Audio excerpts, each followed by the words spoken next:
আপনি দেখছেন পদ্মানিউজ24.com এর রাত 8:30টার বিশেষ বুলেটিন ফ্ল্যাশ নিউজ। সাথে আছি আমি তাসনিয়া খানম। facebook.com/পদ্মানিউজ24 পেজ ফলো করে আমাদের সাথেই থাকুন। প্রধানমন্ত্রী শেখ হাসিনার পতনের 1 বছর পূর্তি উপলক্ষে 5 আগস্ট ঢাকায় জড়ো হন হাজার হাজার মানুষ।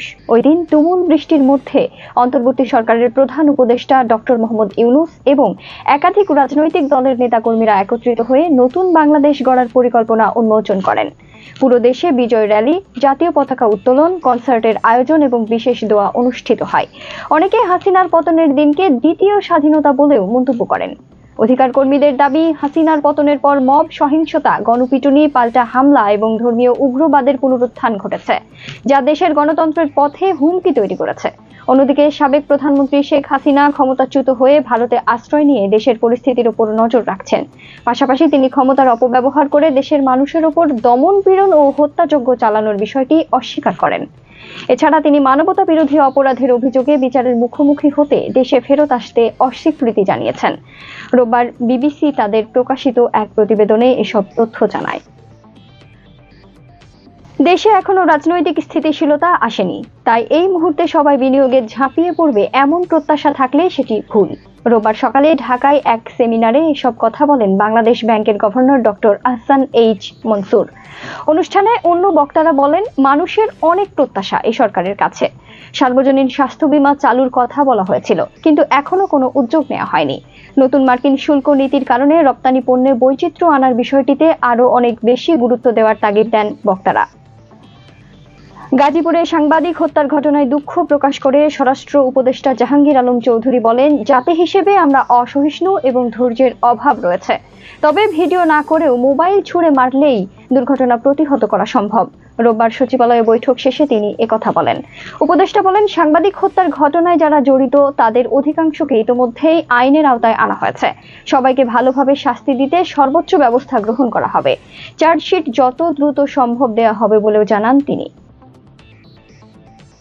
চাঁদপুরের ফরিদগঞ্জে 55 বছরের মনোয়ার হোসেনকে হাত পা বাঁধা অবস্থায় নিজের ঘর থেকে উদ্ধার করেছে এলাকাবাসী সহ পুলিশ। শনিবার গভীর রাতে ফরিদগঞ্জ পৌরসভার পূর্ব বড়ালী গ্রামে ঘটনাটি ঘটে। রোববার সকালে ফরিদগঞ্জ থানার ভারপ্রাপ্ত কর্মকর্তা শাহ আলম ঘটনার সত্যতা নিশ্চিত করেন। বলেন, একটি অটোরিকশা কেনা বেচা নিয়ে মনোয়ার হোসেনের মেজ ছেলে জুয়েল, বড় মেয়ে প্রিয়া ও ছোট মেয়ে রিয়া এবং স্ত্রী তাসলিমা বেগম মিলে তাকে মারধর করতে থাকেন। এক পর্যায়ে মেয়েরা বালিশ চাপা দিয়ে তাকে হত্যার চেষ্টাও করেন। এ সময় তার চিৎকার শুনে প্রতিবেশীরা খবর দিলে তাকে উদ্ধার করা হয়।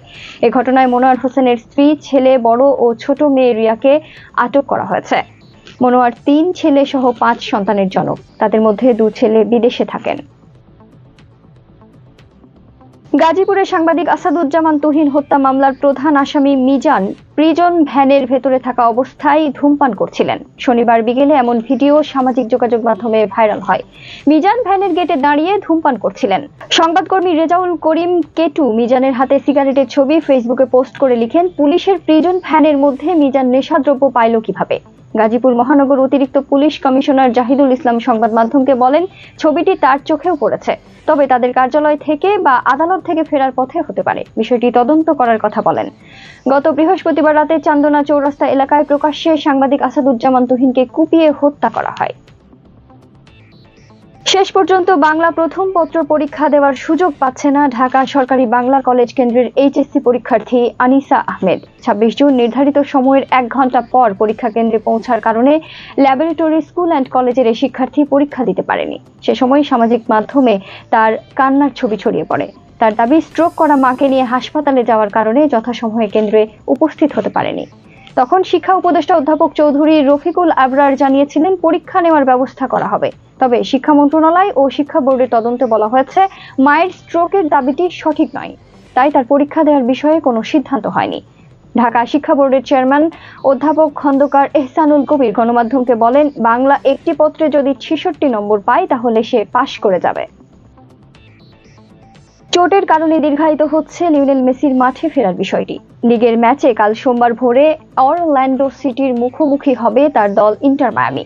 কিন্তু ইনজুরিতে পড়া মেসি তাতে খেলতে পারবেন না। তিনি ইনজুরিতে পড়েছিলেন গত 3 আগস্ট নিকাক্সার বিপক্ষে লিগস কাপের ম্যাচে। চেজ স্টেডিয়াম ড্রিবলিং করে বল নিয়ে বক্সে ঢুকতে গেলে রাউল সানচেজ ও অ্যালেক্সিস পেনার সঙ্গে সংঘর্ষ হয় তার। পড়ে গিয়ে যন্ত্রণাকাতর মেসির চেহারায় হতাশার ছাপ ছিল স্পষ্ট। মায়ামির এই অধিনায়ক একটু পরে উঠে দাঁড়িয়ে কয়েক মিনিট হাঁটার চেষ্টা করেন, কিন্তু অস্বস্তির কারণে চিকিৎসকদের দৃষ্টি আকর্ষণ করতে বাধ্য হন। বাকি সময় সেরা তারকাকে ছাড়াই খেলতে হয়েছে মায়ামিকে।